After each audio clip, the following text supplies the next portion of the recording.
À la sœur, les semaines se suivent et ne se ressemblent pas. Un culte des jeunes explosif, des enseignements incisifs mais pourtant nécessaires pour la croissance de notre ministère. Vous n'avez pas pu être des nôtres? C'est parti pour le rewind. Qui dit deuxième mardi du mois, dit classe des ministères. L'apôtre Alain Patrick est revenu sur les b.a.-ba de la vie chrétienne pendant des moments édifiants et impactants pour tous les membres actifs de notre Église. Jésus dit à ses disciples, si quelqu'un veut venir après moi, qu'il renonce à lui-même, qu'il se charge de sa croix et qu'il me suive. Et quand Jésus pose les conditions sine qua non, et que vous ne les appliquez pas, vous ne les comprenez pas, vous ne les pratiquez pas, c'est juste une question de temps, vous allez devenir païen. Vous voulez suivre le Seigneur, vous voulez servir le Seigneur, vous devez renoncer à vous-même. Portez votre croix et suivez le Seigneur Jésus-Christ. Cela n'aura qu'un impact amélioré sur votre service, sur votre ministère, sur votre département, entraînant ainsi tous les ministères ACE. Nous venons tout juste de sortir du culte des jeunes, oui vous l'avez compris, spécifiquement et tout préparé juste pour les jeunes, où le pasteur Darius Rokombora nous a conduit dans un enseignement complètement étonnant, où il nous a montré en fait l'analogie entre les animaux et les êtres humains, à quel point les animaux pouvaient être unis. Il nous a aussi introduit en fait dans le fait que l'unité était un principe essentiel pour la croissance de l'Église. Alors si vous aussi vous voulez déterminer et connaître quel est le secret de l'unité et comment l'utiliser, venez nous rejoindre aussi pendant nos cultes de jeunes. On vous attend nombreux, soyez bénis. Et si tu es un jeune, dis avec moi, on est jeune, on est jeune, sois béni.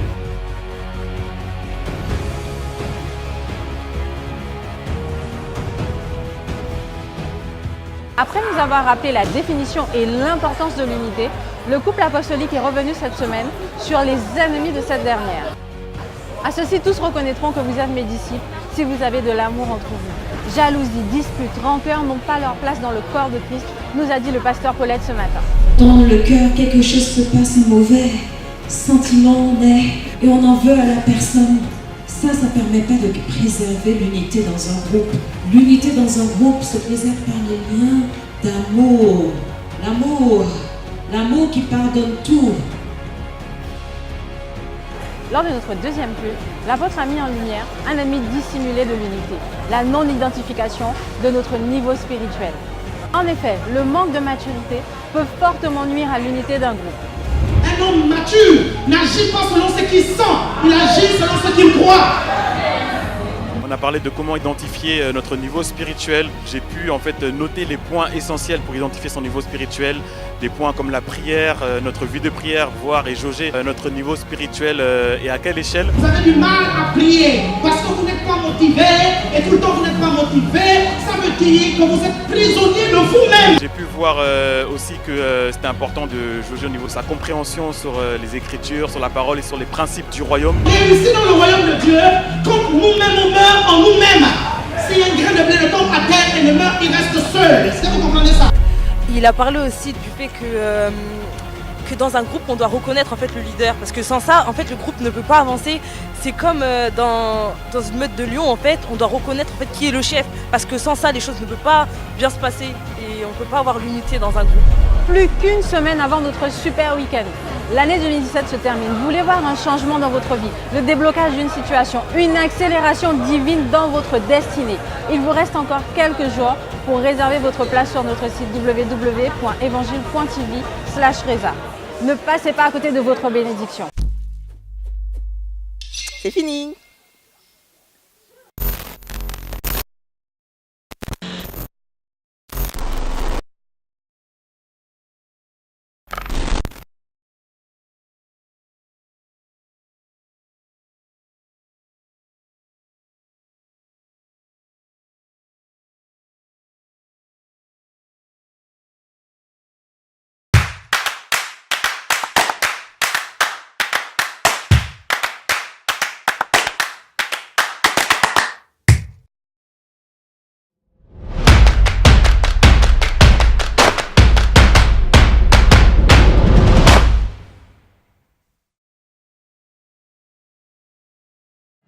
Il est glorieux. Alléluia. Il est élevé. Alléluia. C'est pourquoi on ne peut s'empêcher de se réjouir. Alors dis à ton frère, Réjouis-toi avec moi. Dis-le, je veux t'entendre le dire. Réjouis-toi avec moi.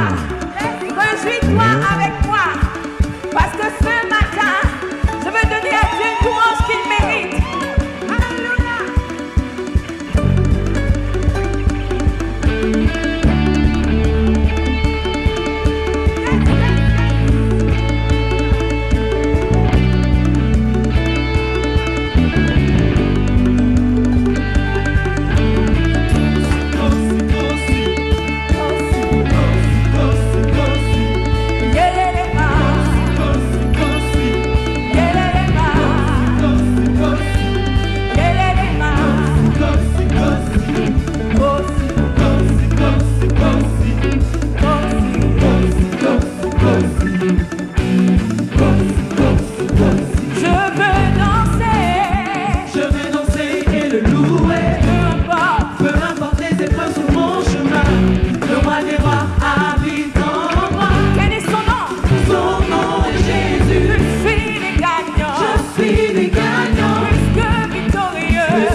Pousse des cris de joie, parce que tu es né gagnant, tu es rempli du Saint-Esprit.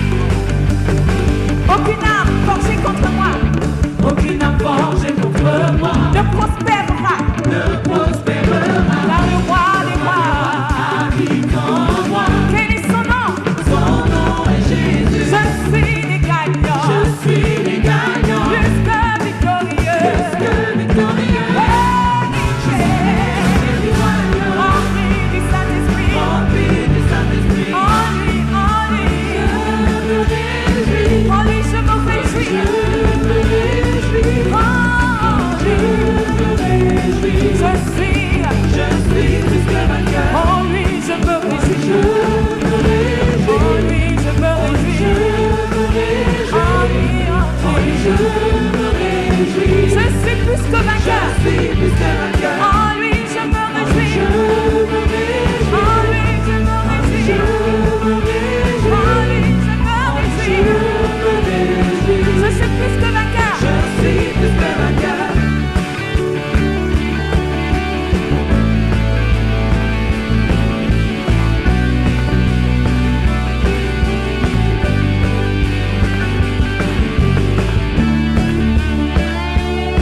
Je suis plus que vainqueur.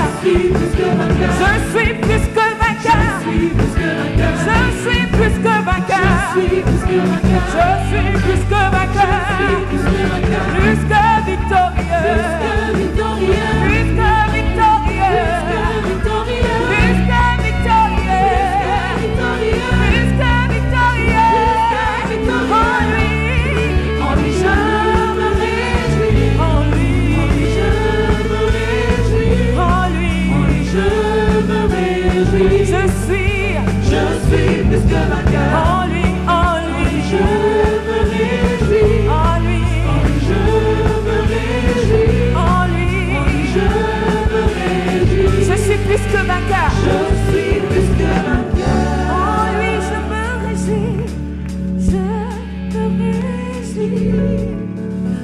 lui je me réjouis.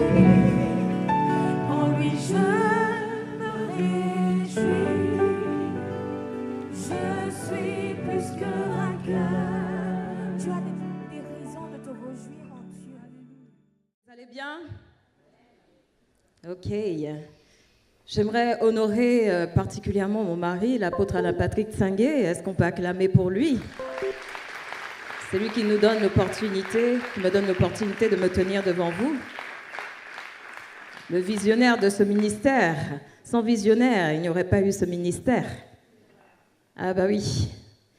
Et j'aimerais aussi honorer tous les pasteurs qui sont là, en commençant par ici, le pasteur Cyriac Guépet, j'ai toujours du mal avec son nom, mais bon, ça va aller, avec sa charmante épouse. Le pasteur Claire aussi, qui est là, présente, fidèle. Le pasteur Gentil Mafoy et sa merveilleuse épouse, le pasteur Grâce Mafoy. Le pasteur Darius, je vois son sac, mais il n'est pas là. Donc certainement, il est quelque part dans les environs. Donc le pasteur Darius, avec maman Chantal, comme on dit. Le couple Ntoutoum. Alléluia. Nous bénissons le Seigneur pour tous ses serviteurs. Vous êtes gâtés, vous êtes bénis, n'est-ce pas? Vous avez beaucoup de serviteurs dans la maison, hein? Vous ne manquez pas de serviteurs ici. Donc, excusez-moi pour ma voix, je suis un peu enrhumée. Donc, si elle fait des choses un peu bizarres, vous connaissez déjà la cause. Donc, nous sommes toujours sur le thème « Les ennemis de l'unité ». Donc, je vais continuer mon enseignement de la dernière fois. Est-ce qu'il y a quelques personnes qui peuvent me dire les ennemis dont on a parlé la semaine dernière, de certains ennemis dont on a parlé la semaine dernière? Tout d'un coup, il n'y a plus personne. La rancœur, oui, c'est ce qui a été dit tout à l'heure, donc ça on retient, ça c'est sûr. Comment? L'orgueil, oui, ok, très bien. D'accord, c'est très bien. La quoi? La partisanerie. D'accord, ok, très bien. Les critiques, ok, très bien. Ok, donc on va voir aujourd'hui l'égoïsme. L'égoïsme.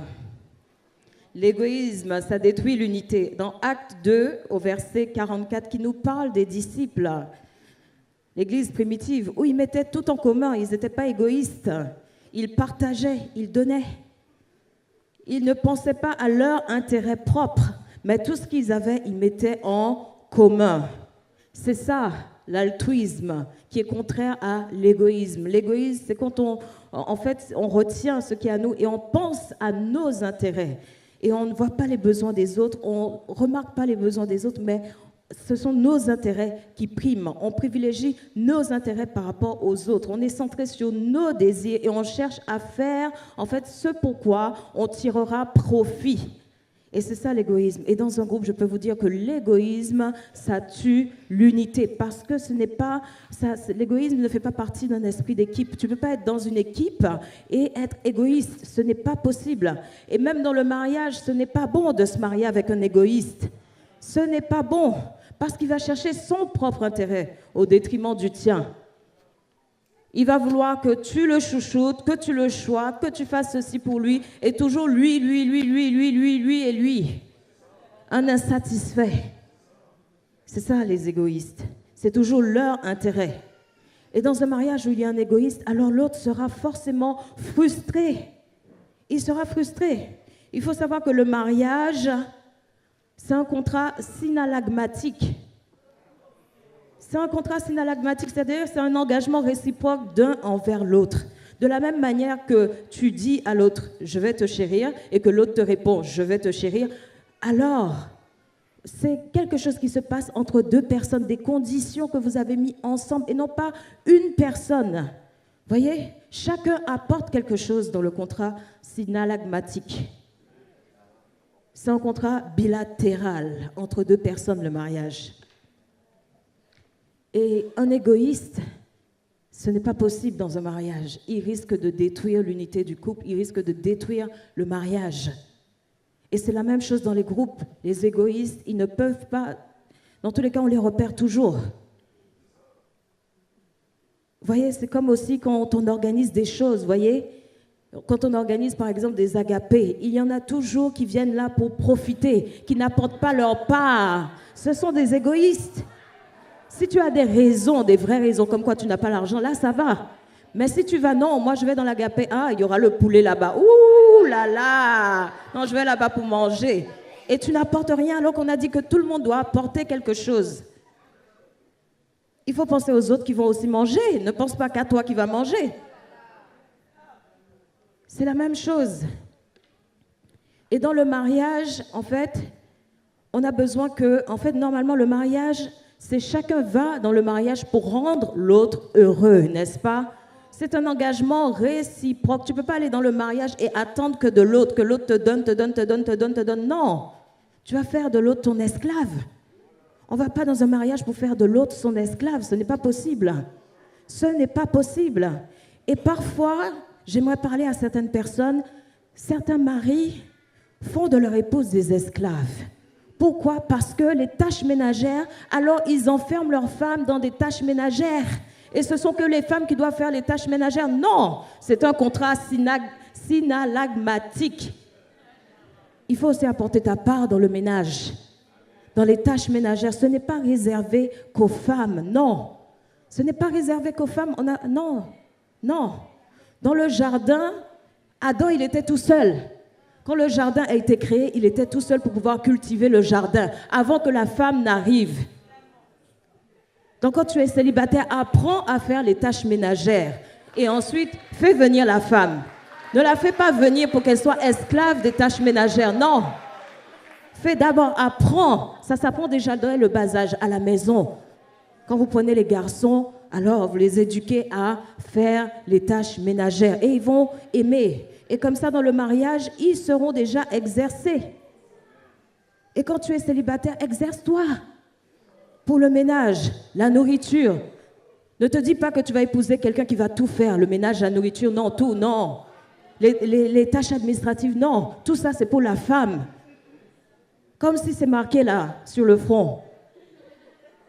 Comme dirait l'autre, allô quoi, allô, allô. Comme si c'est marqué sur notre front. Non.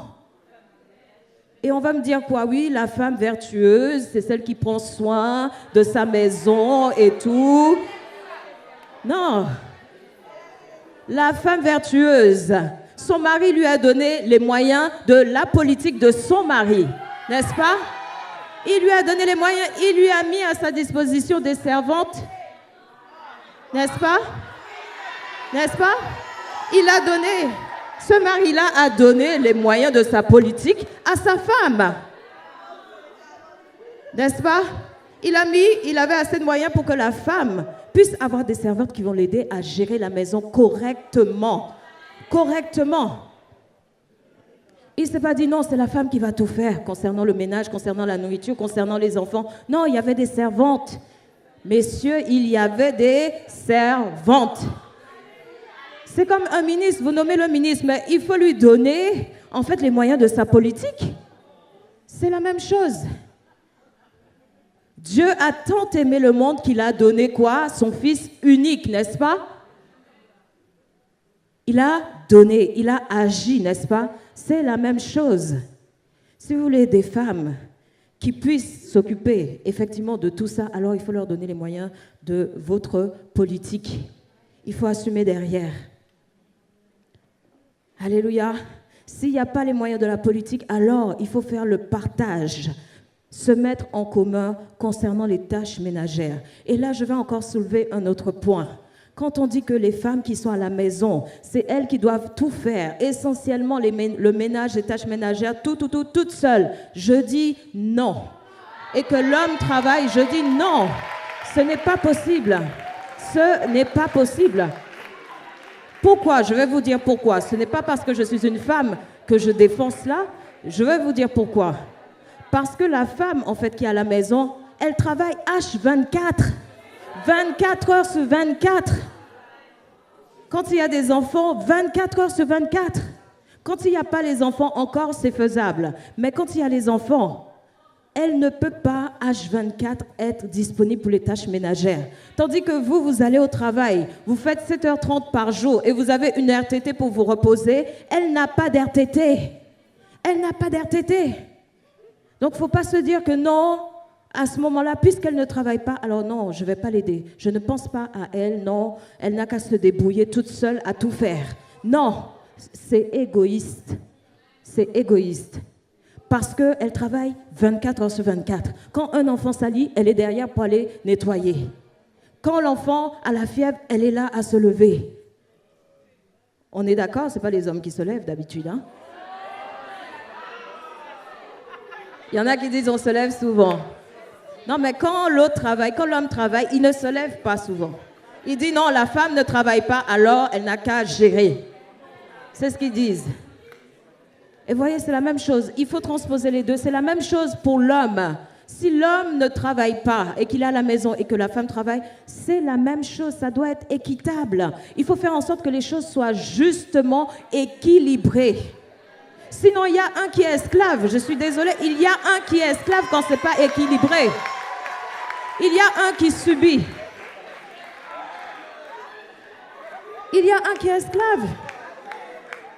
Et il faut équilibrer les choses. L'un apporte, l'autre aussi. On se partage les tâches pour alléger la chose. Voyez? Parce qu'après, qu'est-ce que ça donne? Après, qu'est-ce qu'on voit? Les maris, non seulement ils exigent que la femme fasse toutes les tâches ménagères, mais ensuite ils demandent sexe. Non, tu ne peux pas tout faire. Tu vas faire sexe comment quand tu es fatigué? Quand tu es fatigué, non, c'est pas possible. Ça demande parfois des postures acrobatiques. Donc on ne peut pas tout faire. Il ne faut pas être égoïste. Dans le mariage, il faut tuer l'égoïsme. Ça doit être, on doit se partager les tâches. Il ne faut pas trop demander à la femme, ni trop demander à l'homme. Il faut s'alléger la tâche l'un à l'autre. Et là, vous tuez l'égoïsme. Et c'est important, vous ne pouvez pas savoir, une femme au foyer, combien ça demande de travail. Combien, on peut vous citer toutes les tâches, vous allez voir. Vous allez dire, mais c'est plus qu'une fiche de poste de quelqu'un qui travaille quelque part. C'est une fiche de poste chargée, je peux vous dire. La maison en elle-même constitue une fiche de poste chargée. Ensuite, quand tu rajoutes les enfants, alors là, tu peux faire 2 pages. 2 pages de tâches.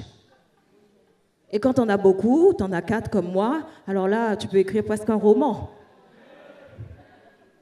Donc, c'est pour vous dire que dans le mariage, l'égoïsme va détruire l'unité du couple. Parce qu'il n'y aura pas partage équitable. Et il faut faire en sorte que le partage soit équitable. Et quand on dit, oui, je vais te chérir, je vais t'aimer, tout ça, il faut en fait les actes correspondant à votre affirmation. Comme la Bible dit, la foi sans les œuvres, elle est morte. L'amour sans les œuvres aussi, elle est morte.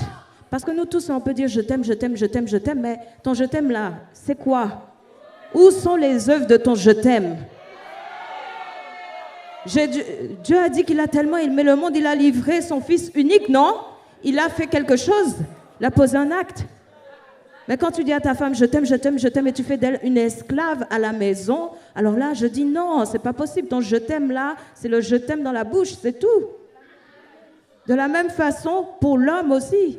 Quand tu dis à ton homme je t'aime, et que tu lui facilites pas la tâche aussi, mais c'est que dans la bouche aussi. Vous voyez, il faut les actes correspondants. Il faut les actes correspondants.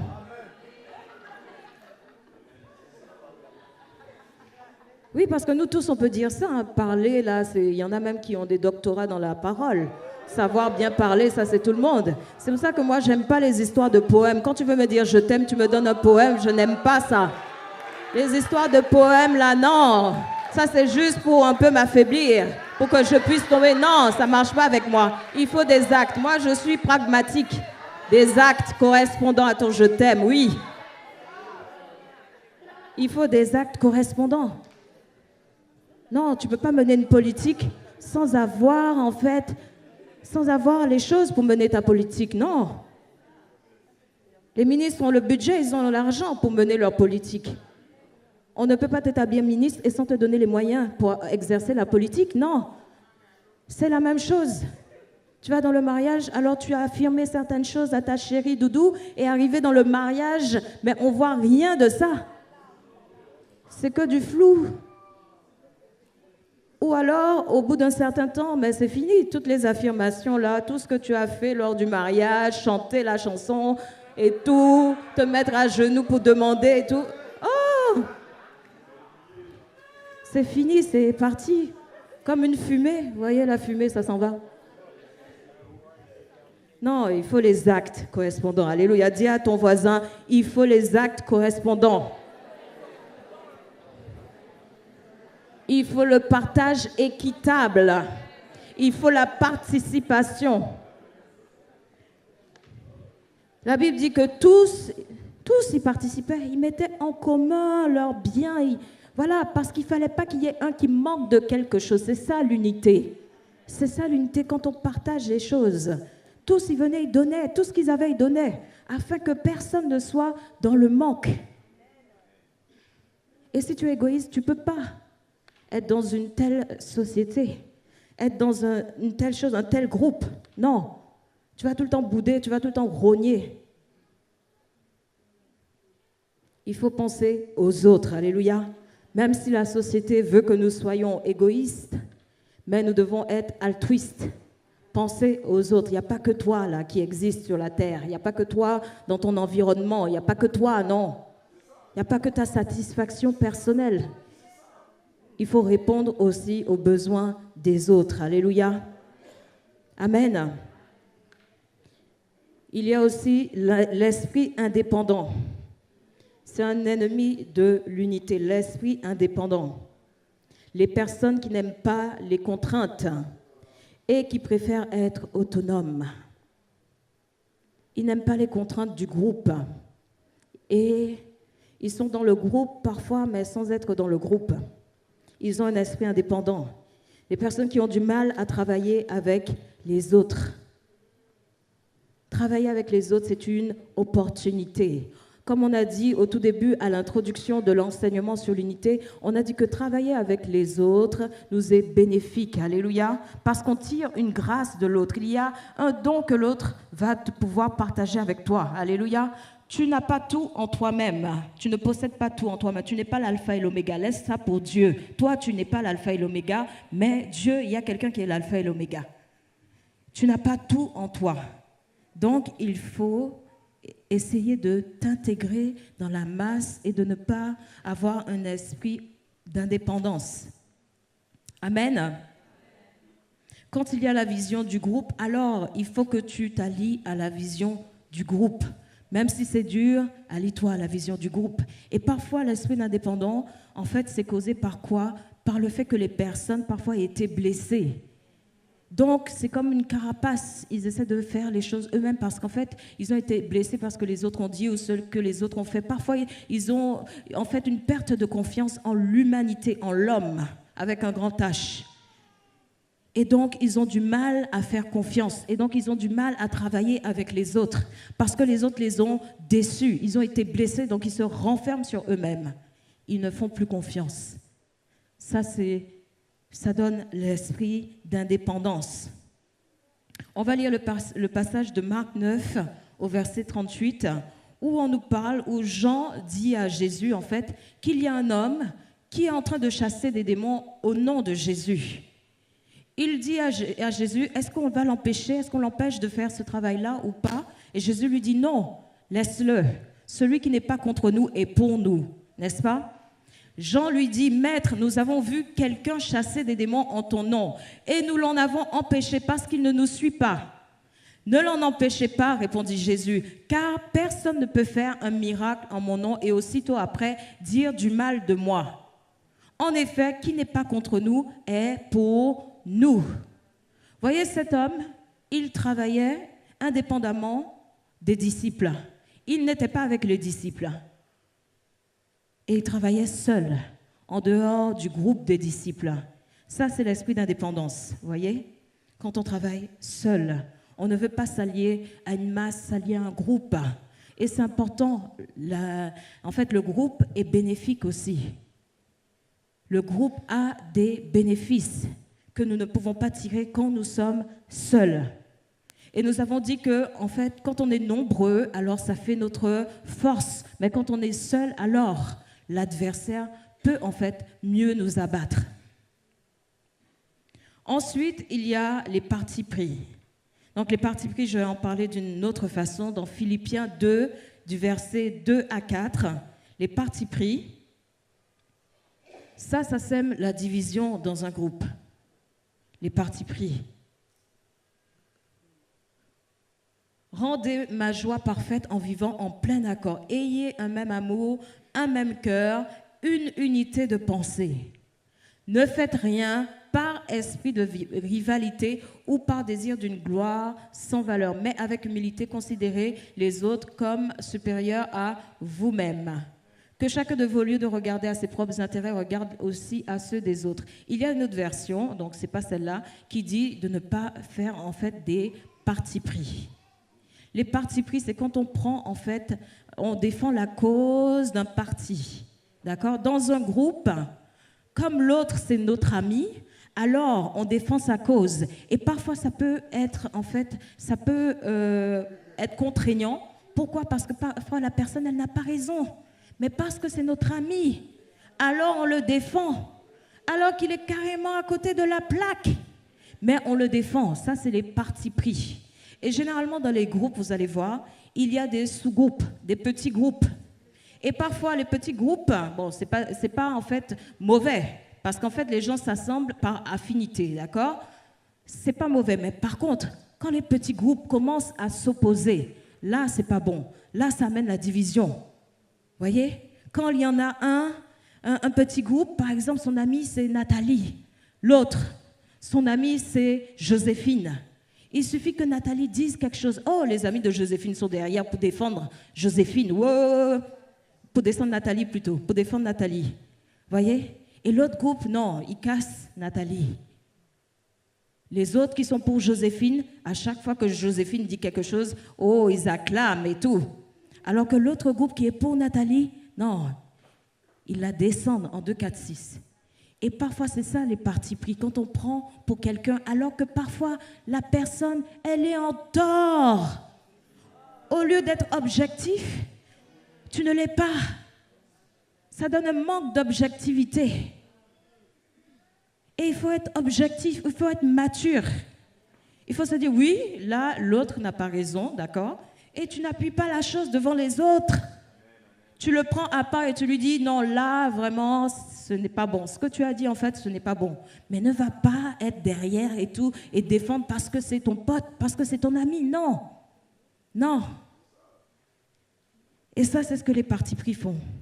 C'est important d'avoir de l'objectivité. Même si c'est ton ami, il faut être objectif. Il faut être objectif. Alléluia. Et ce n'est pas bon que dans un groupe, il y ait des sous-groupes qui s'opposent. Ce n'est pas bon. Ce n'est pas bon, ça amène la division. Ça amène la division dans le groupe. C'est important qu'il n'y ait pas ça. Si on veut marcher dans l'unité, alors, même s'il y a des sous-groupes par affinité, alors on doit s'entendre, on doit se comprendre. Amen. Et non pas s'opposer. Amen, amen. Ensuite, la violence. La violence. Oui, il y a des gens qui sont violents. Il y a des chrétiens violents, oui. Oui, c'est vrai. La violence, dans 2 Timothée 2, verset 14, où il nous parle des disputes de mots. Les disputes de mots, ça commence par là, la violence. Après, quand ça prend une tournure, où ça s'échauffe, où la voix monte, où la voix prend une tonalité imposante, ah là là, où l'adrénaline monte. Après, ça finit par les coups de poing.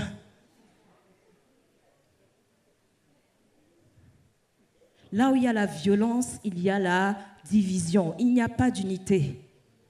Il y a la division. Et regardez bien, c'est qui les gangs? Entre eux, qu'est-ce qu'ils font? Ils se battent. C'est parce qu'ils sont opposés, ils ne sont pas ensemble. Chacun défend son territoire. Donc la violence n'est pas bonne. Rappelle ces vérités aux croyants en les suppliant devant le Seigneur. Rappelle ces vérités. Ensuite, il dit en les suppliant de grâce, pitié. Devant le Seigneur, de ne pas se livrer à des disputes de mots. Elles ne servent à rien, si ce n'est à la ruine de ceux qui écoutent. Ça te ruine, ça détruit celui qui écoute. Et il faut savoir que quand on a des paroles violentes, quand on est très énervé, on dit des paroles qui blessent. C'est là où on sort des paroles piquantes. Très piquantes, qui font mal à l'âme, qui font mal à l'autre, qui amènent la ruine dans la vie de l'autre. La violence est autant physique que morale. La violence morale aussi détruit, amène des personnes à se suicider. À se suicider. Et parce que j'ai un peu... Donc ça amène des personnes à se suicider. Parce que les mots sont trop violents pour eux. Ils ne peuvent pas supporter, leur âme ne peut pas supporter des paroles aussi violentes, des paroles dévalorisantes, des paroles où on piétine l'autre, où on écrase l'autre, où on considère l'autre comme de la M-E-R-D-E, comme un moins que rien, comme quelque chose qui n'a pas de valeur. Laisse-moi te dire que tu as de la valeur et personne n'a intérêt à te parler mal. Et tu ne dois pas accepter les mauvaises paroles des personnes. Qu'ils soient païens ou chrétiens, tu n'as pas à accepter ces mauvaises paroles. Moi, c'est un truc avec lequel je ne blague même pas. Je ne blague pas. Ah non, ça, non, tu peux tout faire. Et tout, ok, nanana. Mais ça là, non, ça, je ne blague pas. Une fois à mon travail, il y a une, elle était un peu très agressive. Elle me dit, t'es conne ou quoi? Pam! Elle me raccroche au nez. Je dis, quoi? C'est moi que tu dis que je suis conne. Je lui ai envoyé un mail très explicatif que je ne suis pas une conne, n'est-ce pas? Et qu'elle, elle n'est pas mieux que moi. Oui. Elle n'est pas mieux que moi. Je lui ai montré tout ce qu'elle a fait, les erreurs et tout, j'ai aligné. J'ai dit, regarde, toi là, hein, je connais tes erreurs, tout ce que tu as fait là. Alors viens pas me dire que je suis conne. Je ne suis pas conne. Tout le monde fait des erreurs. Toi aussi tu fais des erreurs, n'est-ce pas? Alors, non, moi ça c'est une chose avec laquelle je ne blague pas. Faut même pas essayer de me traiter de quoi que ce soit. Non, ça non, pas du tout. Donc là-dessus, je ne vais pas sortir mes gants, mes griffes et être violente, non, mais je recadre les choses, n'est-ce pas? Il faut recadrer ce genre de choses-là. Ce genre de choses-là, non. Je ne laisse pas passer. Il faut dire les choses. Sinon, après, les gens, ils ne vous respectent pas. Ils ne vous respectent pas, ils vous piétinent encore plus. Alors, ça commence par un fait de raccrocher au nez et après, qu'est-ce que ça va être? Si tu ne stoppes pas la chose, qu'est-ce que ça va être après? Si tu es là, tu subis, mais qu'est-ce que ça va être après? Qu'est-ce que la personne va sortir encore de plus? T'inquiète, elle va en sortir. Si tu la stoppes pas, elle va encore sortir des choses. Alors, quand on te parle mal, dis à la personne, non, garde ces paroles. Je pense que ces paroles s'adressent à toi, mais ça ne s'adresse pas à moi. Parce que je suis une belle créature. Parce que je ne suis pas ce que tu es en train de dire. Tu lui envoies ces paroles, retour à l'envoyeur, expédition en lettres commandées, parce que ce n'est pas toi. Non. Avec accusé de réception, pour s'assurer que c'est bien arrivé au destinataire. C'est pas aller à côté, c'est arrivé au destinataire.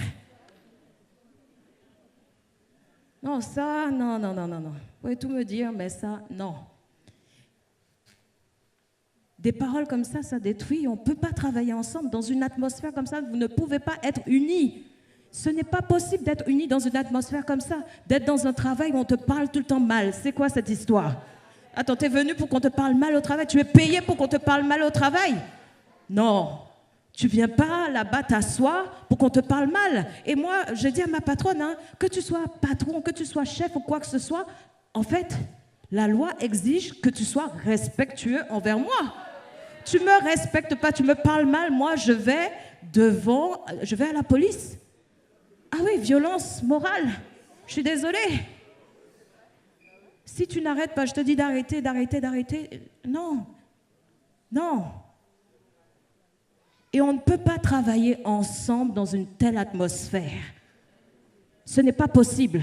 Qui aime qu'on lui parle mal? Qui aime qu'on l'écrase, qu'on l'insulte, qu'on le traite comme un moins que rien? Personne. Personne n'aime ça. Personne. Si vous aimez ça, c'est que vous avez un problème. Un vrai problème. Personne. Ah, mais il y a des femmes, elles sont battues, mais elles restent là. Ça, c'est pas bon. Tu ne peux pas laisser quelqu'un te battre et rester là. Allez, bats-moi. Non. Non. Oh, ça veut dire qu'il m'aime. Ouh, ah ouais, quel amour, mon Dieu. Non, c'est un homme, donc il montre sa virilité en me battant. Non, ah, c'est quelle virilité?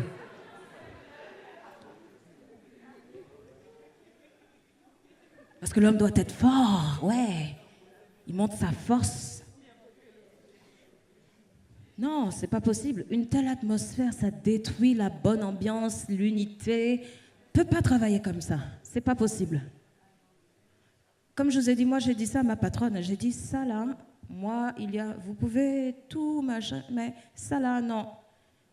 Et quand un nouveau directeur était là, je lui ai dit, moi en fait, il y a une seule chose que je demande. Rien qu'une seule chose, que vous me parliez correctement, respectueusement. C'est tout. Mais quelle salariée, mais merveilleuse.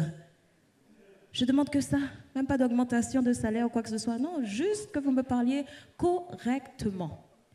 Ouais, parce que souvent les chefs, là, ils sont énervés, après ils viennent déverser leur énervement sur vous. C'est quoi? Non, tu n'es pas une serpillière pour recevoir tout le temps. Non, c'est pas possible. Ce n'est pas possible. Si tu es stressé, va faire des cours, des formations par rapport au stress, mais viens pas déverser ta tonne de stress sur moi. Ça, non. Non. Gère ton stress. Si tu es chef, alors tu dois savoir gérer ton stress. Et il me semble qu'il y a des formations pour toi, afin que tu deviennes chef. Parce que tu ne peux pas être chef et ne pas savoir te maîtriser. Non. Ça, ce n'est pas possible. Une telle atmosphère, ne me dites pas que on va tout faire ensemble, c'est bien, on aime ce genre d'atmosphère. Non. Ça détruit l'unité. Et quand c'est comme ça, non. Quand les gens sont comme ça, tu t'éloignes d'eux. Tu n'as pas envie de travailler avec eux. Parce que tu n'as pas envie de recevoir encore une dose d'électricité. Tu n'as pas envie d'être lessivé, broyé. Non, tu n'as pas envie. Même dans la famille, quand on te maltraite, on te parle mal et toi on t'écrase. Tu n'as pas envie de rester là. Tu dis, bon, je prends un break. Après, je reviendrai quand je serai bien blindée pour faire face à cette décharge d'électricité.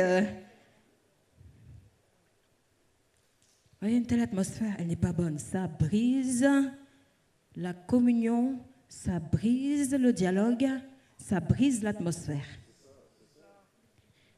Ensuite, les incompréhensions et les désaccords. Acte 15 au verset 38, les incompréhensions et les désaccords. Vous savez, on peut avoir des désaccords, il n'y a pas de souci. Mais à partir du moment où les désaccords font en sorte que ça brise les relations entre vous, là, ce n'est pas bon. C'est vrai que nous avons tous des opinions.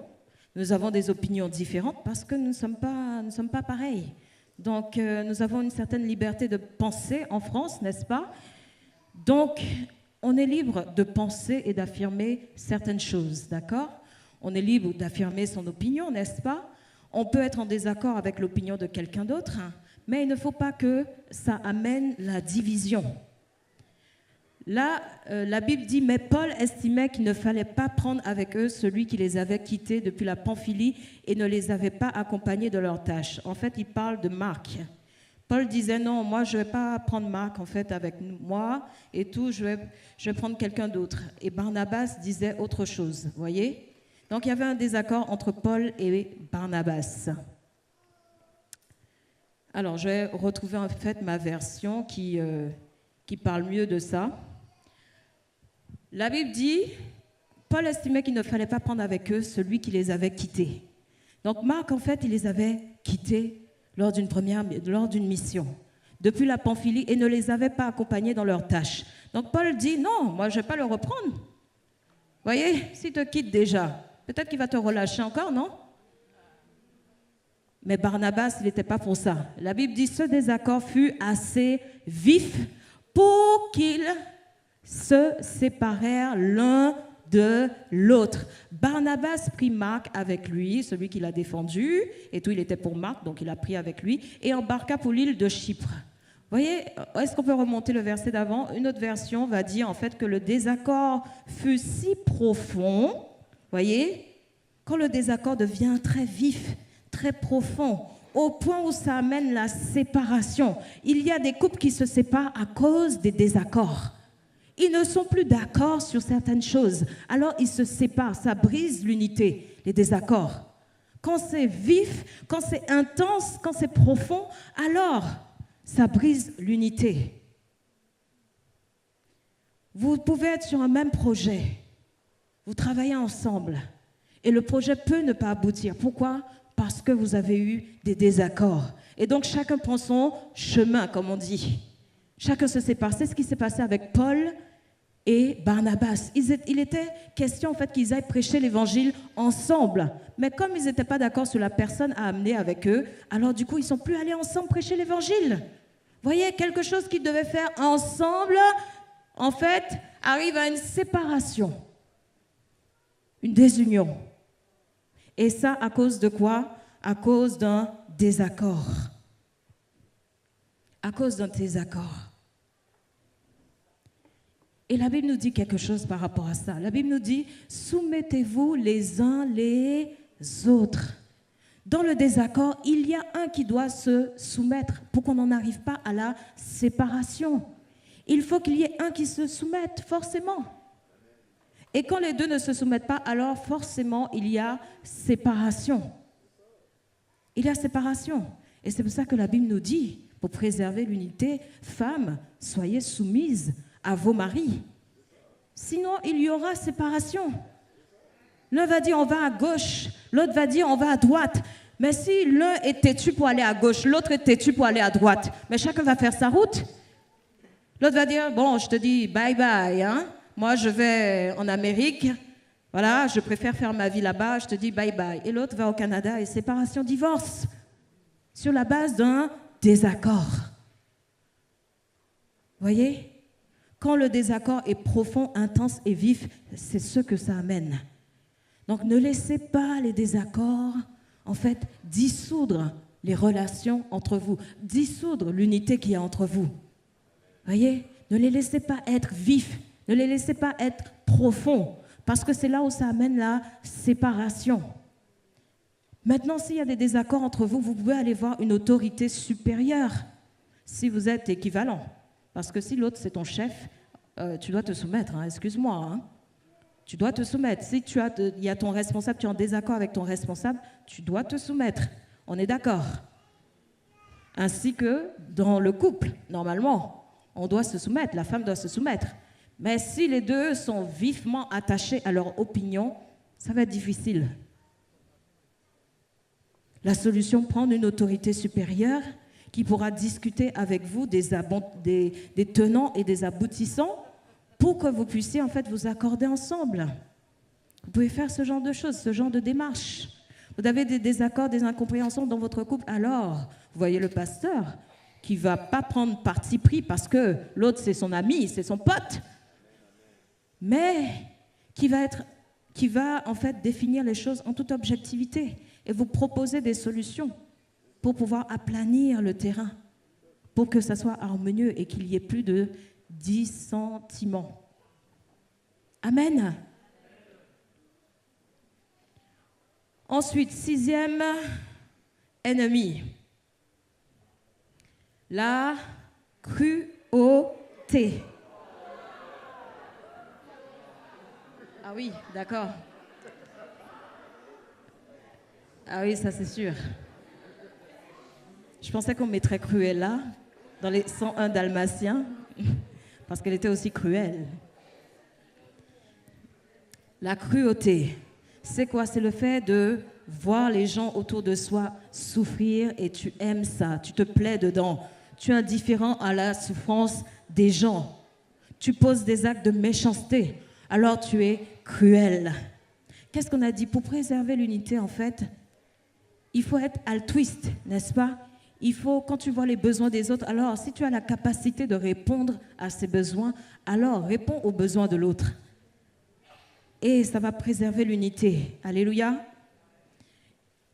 La cruauté, c'est le contraire de la bonté. Et Galates 5,22 nous parle du fruit de l'esprit. Et dans cela, il y a effectivement la bonté.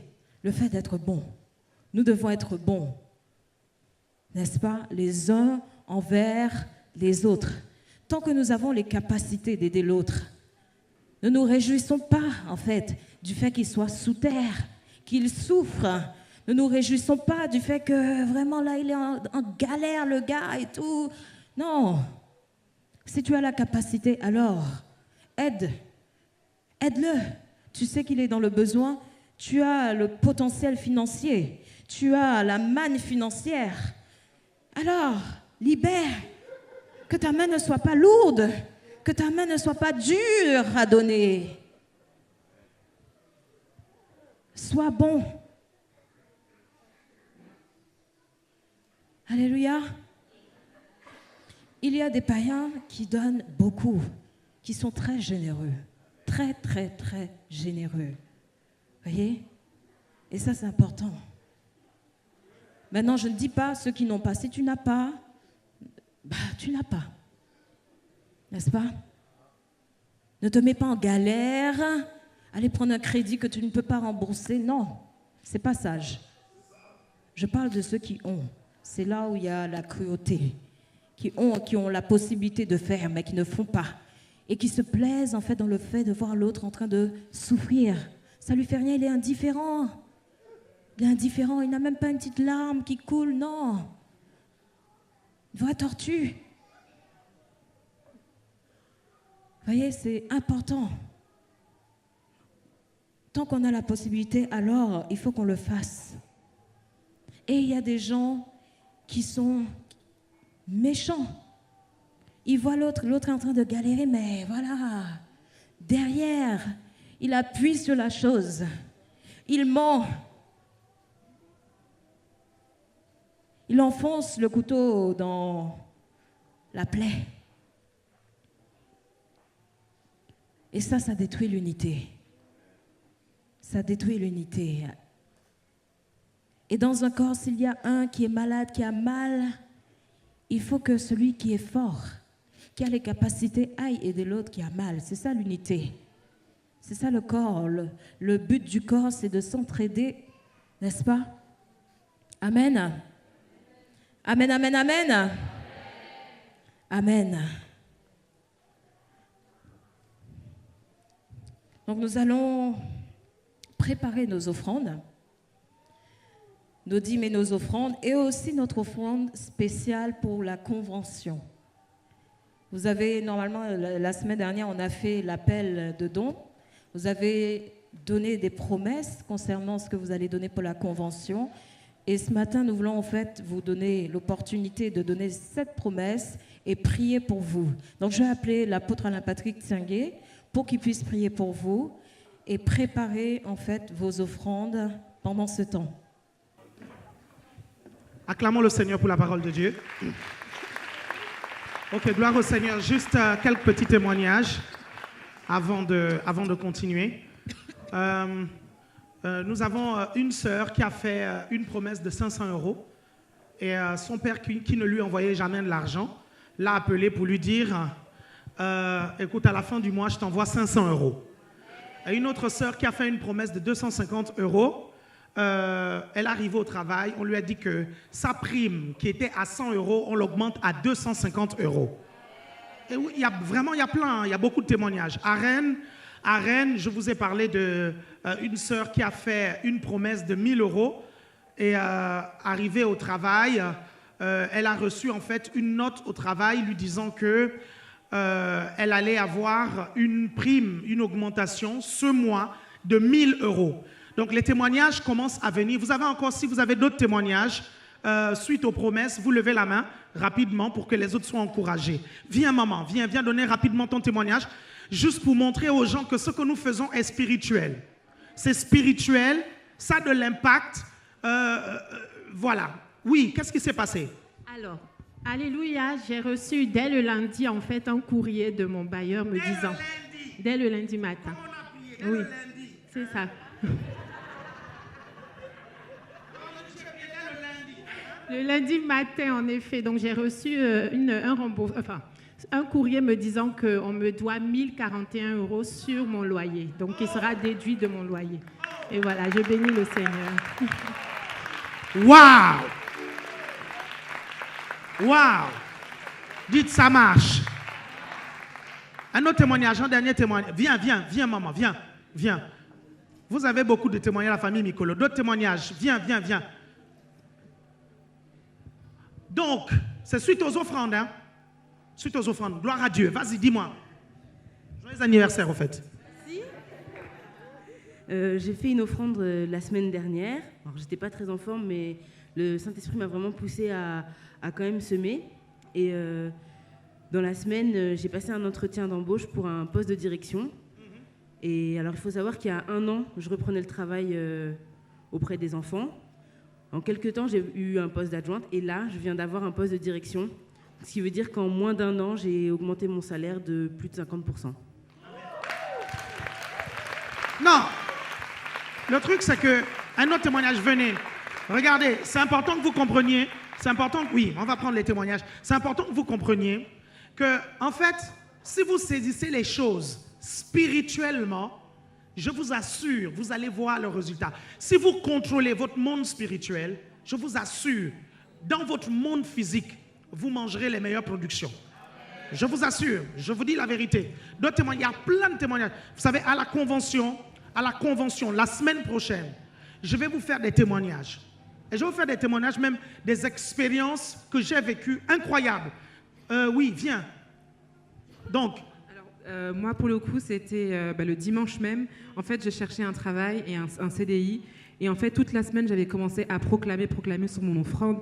Et le dimanche même, on m'a appelé pour dire que j'ai été prise en CDI. Voilà. Acte correspondant. Elle voulait un CDI. Elle a pris une offrande. Elle n'a pas dit seulement « je crois », parce que la foi sans les œuvres, elle est morte. Donc, elle prend une offrande, une action correspondante et elle sème. Un autre témoignage, venez. Il y en a plein. Hein. Est-ce que vous vous rappelez l'affaire des dossiers? J'ai appelé ici il y a 2-3 semaines des gens devant pour les dossiers. Vous vous rappelez, non? Là aussi, il y a plein de témoignages. Un autre, venez rapidement pour que les gens soient encouragés, qu'ils se rendent compte que c'est sérieux. Ça va, toi? Bonjour. Alors, moi, j'ai semé, j'ai fait une promesse de don, mais j'ai semé 20 € et le lendemain, très tôt, j'ai eu un virement d'EDF, un remboursement de 133 €.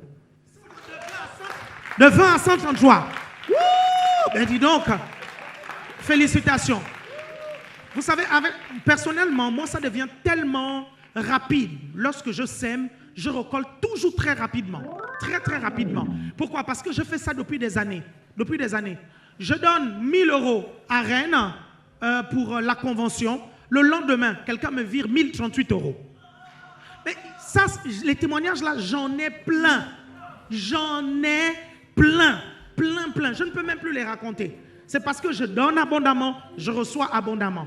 Et j'aimerais que vous suiviez nos traces. Regardez, avant les autres témoignages, on va prendre ça au deuxième culte. Dans mon livre, Le renoncement à soi, je vous explique que la marche par la foi, c'est la méthode de Dieu. C'est comme ça que nous devons vivre. Vous comprenez? Ce sont les principes de Dieu. Le truc, c'est quoi? C'est qu'à un moment donné, il faut que vous vous mettiez, il faut que vous rentriez dans la méthode de Dieu.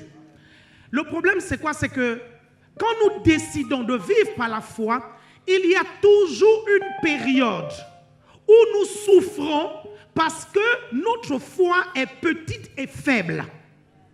Mais c'est important de pouvoir payer ce prix-là, de cette période-là, pour que votre foi grossisse et que les résultats viennent très vite. Quand j'ai commencé à faire ce que je fais là, donner, recevoir, ma foi n'était pas aussi forte pour ramener très vite. Mais je savais, j'ai cru. Vous savez, un être spirituel, c'est quelqu'un qui marche selon ce qu'il croit, pas selon ce qu'il sent. Est-ce que vous comprenez? Je croyais, je savais, c'était écrit dans la parole de Dieu, que celui qui donne abondamment reçoit abondamment. Et donc, pendant toutes ces années, je n'ai pas arrêté de donner, je n'ai pas arrêté de mettre Dieu à l'épreuve. J'étais parfois dans la galère, mais je continuais à mettre Dieu à l'épreuve. Pourquoi? Parce que je voulais travailler ma foi. Et aujourd'hui, je n'ai plus de problème avec le fait que je donne et très rapidement, aujourd'hui quand je donne, très rapidement le résultat vient. Donc, vaut mieux payer le prix maintenant pour que d'ici 3-4 ans, vous soyez costaud en ce qui concerne la foi dans les finances. Vaut mieux le faire maintenant, ne le renvoyez pas. Je connais beaucoup de chrétiens qui renvoient. Non, c'est dur, j'ai donné la dernière fois, je n'ai pas vu le retour, et puis j'ai galéré, j'ai dû marcher de Montreuil jusqu'à Épinay-sur-Seine. Vous suivez? Ah non, oui, parce qu'il y en a qui vivent ça, ils donnent, ils ont mis la foi en action, ils donnent, et à la fin, ils attendent que quelqu'un donne quelque chose, mais rien à faire. Ils vont marcher, ils attendent le miracle, mais ça ne vient pas, et ils se retrouvent à marcher, et ils se découragent. Regardez, quand vous allez en salle de sport, vous allez essayer de soulever une haltère, n'est-ce pas? Vous n'y arrivez pas, ou vous le faites avec beaucoup de souffrance, n'est-ce pas? Pourquoi? Parce que votre muscle n'est pas exercé à le faire. Ce n'est pas pour autant que vous devez arrêter d'aller en salle de sport, essayer de soulever. Est-ce que vous comprenez? Regardez, quand vous arrivez à soulever, le lendemain, il y a ce qu'on appelle les courbatures. Est-ce que vous arrêtez d'aller en salle de sport à cause des courbatures? Ceux qui arrêtent d'aller en salle de sport à cause de courbatures finissent avec un gros ventre. Il y a une étape dans l'exercice de notre foi qu'on appelle l'épreuve de notre foi. Ce sont les moments où vous donnez, vous attendez le résultat, mais il ne vient pas en fait. Vous attendez, il ne vient pas. Mes chers frères et sœurs, il est quelque part. Et quand il commence à revenir, il revient parfois avec un rappel qui vous surprend. Regardez, il y a des semences que vous avez faites des années d'avant. Parfois, vous avez même oublié ces semences. Et aujourd'hui, vous êtes en train de récolter. Quand on te demande même qu'est-ce que tu as fait, tu oublies même ce que tu as fait pour vivre les grâces que tu vis aujourd'hui. Et tu dis, non, ce n'est pas grâce. Non, il y a des actions que tu as faites pour en arriver là. Est-ce que vous comprenez ça? Donc, c'est pour ça que nous faisons tout le temps. Vous avez remarqué, dans notre ministère, j'ai calculé. On a environ une fois tous les 3 mois une période de sémence financière. Est-ce que vous avez calculé? On en avait une bien avant, on avait une autre calculée. Au moins ici à ACE Paris, au moins une fois tous les 3 mois, nous le faisons. Et vous savez quoi? En fait, je le fais déjà parce que ce sont des opportunités de semer qui viennent, mais je le fais aussi pour vous donner l'opportunité d'exercer votre foi. Amen. Amen. Alléluia. Amen. Donc, tous ceux qui ont leurs promesses, leurs offrandes, tenez-les par la main. Ceux qui n'ont pas eu l'occasion de pouvoir donner leur offrande la semaine dernière, faites-le maintenant. Amen. Un ami est revenu d'Afrique. Il a fait une conférence à 100 et quelques. Environ, la conférence a coûté 105 000 euros environ. 105 000 euros, la conférence de 3 jours a coûté. Et il a fait une offrande. Le premier jour, ça a donné un peu. Le deuxième jour, ça a donné un peu. Le troisième jour, il n'était même pas à la moitié du montant. Il a dit au peuple, je suis désolé, un programme où on sort déficitaire, ce n'est pas une bénédiction. Il dit, chacun d'entre nous, nous allons faire une offrande sacrificielle. Est-ce que vous comprenez? Et le jour même, ils ont eu les 105 000 euros. Le jour même. Est-ce que vous comprenez? Et à la convention, regardez, quand vous donnez là, il y a certains qui pensent qu'à la convention, il n'y aura pas des offrandes. C'est une grosse erreur de ne pas faire d'offrande dans un événement où il y aura une forte activité angélique. Une grosse... Et je ne ferai pas cette erreur-là. À la convention, je prendrai des offrandes, on prendra encore des offrandes. Pourquoi? Parce que les anges de Dieu, parce que je vais enseigner sur les anges. Je vais enseigner sur l'activité des anges pendant la convention. Je vais enseigner là-dessus. Et vous allez voir ce que le Seigneur va faire dans les mois et dans les années qui viennent dans le ministère, suite aux prédications, aux 4 prédications que je vais donner pendant la convention. Est-ce que vous comprenez? Je vais vous dire une chose. Si vous ne croyez pas en ce que je dis et vous êtes dans ce ministère, vous avez tort. Parce qu'un enfant croit à ce que papa dit. Vous comprenez ça? Si vous ne croyez pas à ce que je dis en fait, vous n'êtes pas un fils ou une fille de cette maison. Ça, retenez-le. Hein? Retenez-le. Tout ce que je dis et tout ce que je fais, c'est pour votre bien. Ce n'est pas parce qu'on aimerait vous spolier quelques euros. Ce n'est pas ça le but. Ceux qui suivent à la lettre sont bénis. Ceux qui ne suivent pas à la lettre, la Bible dit imitez-nous. Est-ce que vous suivez? Je vous le dis, mes chers frères, ça c'est un message crucial dans notre ministère. Si vous êtes dans ce ministère et que vous ne croyez pas en ce message, soit que vous ne l'avez pas encore étudié, soit vous endurcissez votre cœur. Et vous ne devrez pas. Parce que depuis longtemps, Dieu voulait déjà vous rendre prospère. Mais à cause de cette mentalité, les anges n'attendent que vous. Amen. Ok, on va se lever. Gloire à Dieu.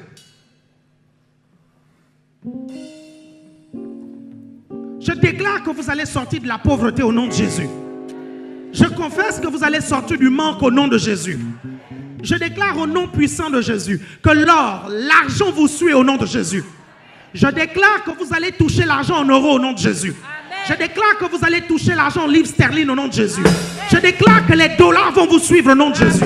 Je déclare qu'il n'y a pas une monnaie sur la terre qui ne courra pas après vous au nom de Jésus. Regardez ce que je déclare. Alléluia. Regardez ce que je déclare. Je déclare que lorsque vous arriverez à un endroit, les billets de 100 euros, de 50 euros et de 20 euros qui seront dans les poches de certaines personnes vont crier on veut changer de maître.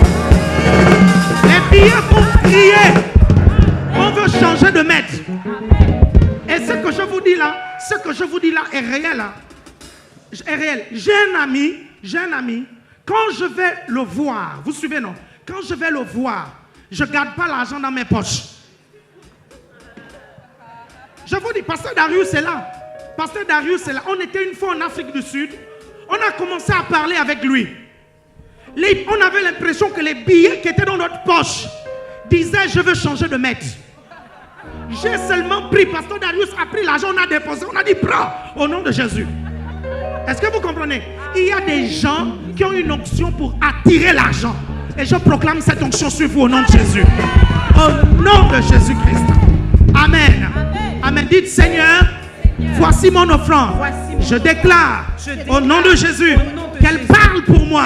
Que les anges soient en action. Maintenant, je mets ma foi en action pour avoir des résultats. Dès ce soir, dès cette semaine, au nom de Jésus. Regardez, je vais prier. Je vais prier pour vous et je vais prier au deuxième culte pour ceci.